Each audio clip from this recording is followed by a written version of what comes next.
Meu nome é Luiz Gustavo, estamos juntos mais uma vez para conversar sobre ela, a lição dos adultos. Então fica ligado aí porque o Resumeco tá começando. Lição de número 12, Deuteronômio no Novo Testamento. Nós vimos semana passada Deuteronômio nos livros posteriores, ou seja, os livros que vieram depois de Deuteronômio. Esta semana a gente está vendo Deuteronômio no Novo Testamento. E cara, tem bastante citação de Deuteronômio no Novo Testamento. Aliás, você vai ver bastante citação de Deuteronômio, de Salmos, de Isaías no Novo Testamento, dentre outros profetas. Na verdade, se não tivesse o Antigo Testamento, o Novo Testamento não teria tanto embasamento teológico, né? Então faz todo sentido sim, nós temos várias alusões diretas ao livro do Antigo Testamento. E, mais do que isso, o próprio Cristo referiu-se a Deuteronômio. Quando você pega o verso para memorizar, Mateus 4,4, que nos diz, está escrito, não só de pão viverá um homem, mas de toda palavra que procede da boca de Deus. Essa mesma frasinha que ele disse está ali em Deuteronômio 8, versículo 3, quando Moisés relembra ao povo do cuidado que Deus teve com eles no deserto. E aí quando você vai na segunda parte da tentação de Cristo, quando Satanás fala, se joga daí, mano, que os anjos seguram você, se você é Deus, Cristo fala o quê? Cristo fala o seguinte, está escrito, não tentará o Senhor teu Deus.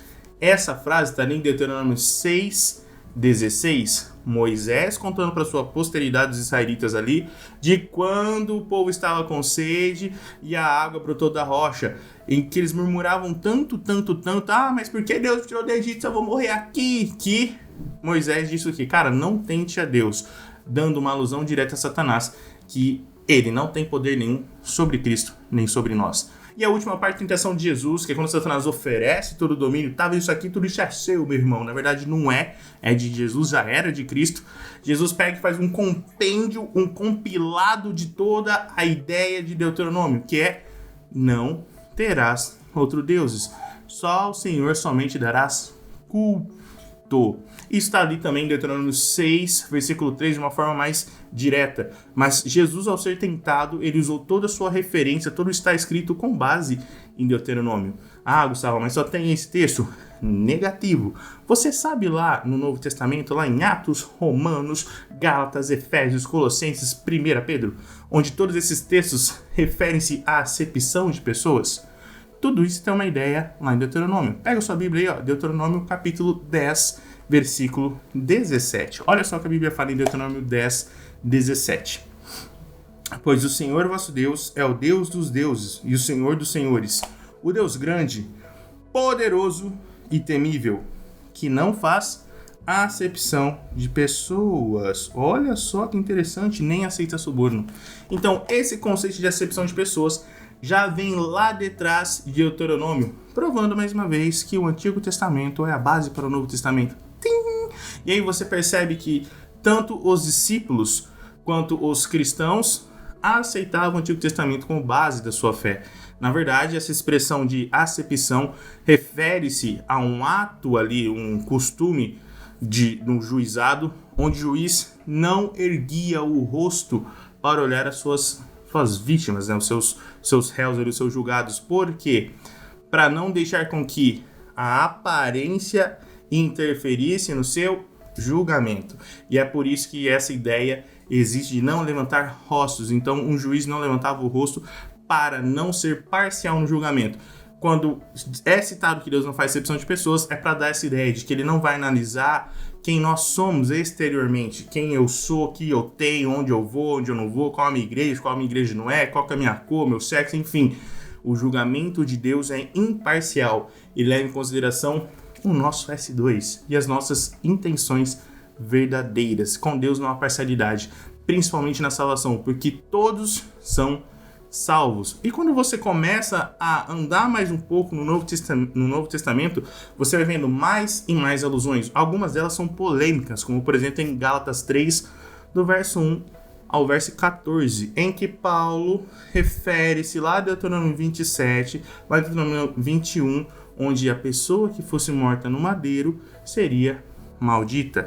A pessoa que não guardasse a lei de Deus seria maldita. Parece até que Paulo quer falar que não tem mais validade. Na verdade, não. Paulo não defende a invalidade da lei de Deus. O que Paulo defende é que a lei de Deus não nos salva, a lei de Deus nos mostra onde precisamos melhorar. Ela coloca na minha e na sua frente que diante da lei de Deus nós somos pecadores e estamos perdidos. É aí que entra o quê? A graça de Cristo, porque Cristo se fez maldição no madeiro para nos livrar da morte eterna. Tá vendo só como todo o Novo Testamento tem uma correlação ali, principalmente em Deuteronômio, que é o nosso livro do trimestre? E para finalizar, você enxerga também em Atos uma alusão a uma profecia lá de Deuteronômio. Moisés prometeu ao povo em Deuteronômio 18, de 15 a 19, que surgiria um profeta, Deus suscitaria um profeta como Moisés. Como Moisés, em que sentido? Um profeta que intercedesse pelo povo, que cuidasse do povo, que se importava com o povo e que os libertasse. Foi através de Moisés, pela liderança de Moisés, que o povo foi liberto do Egito. O povo foi intercedido, teve sua intercessão ali por Moisés várias vezes junto a Deus. Quando Deus quis falar para Moisés, cara, vamos resetar isso aqui, aperta o reset, Moisés intercedeu pelo povo.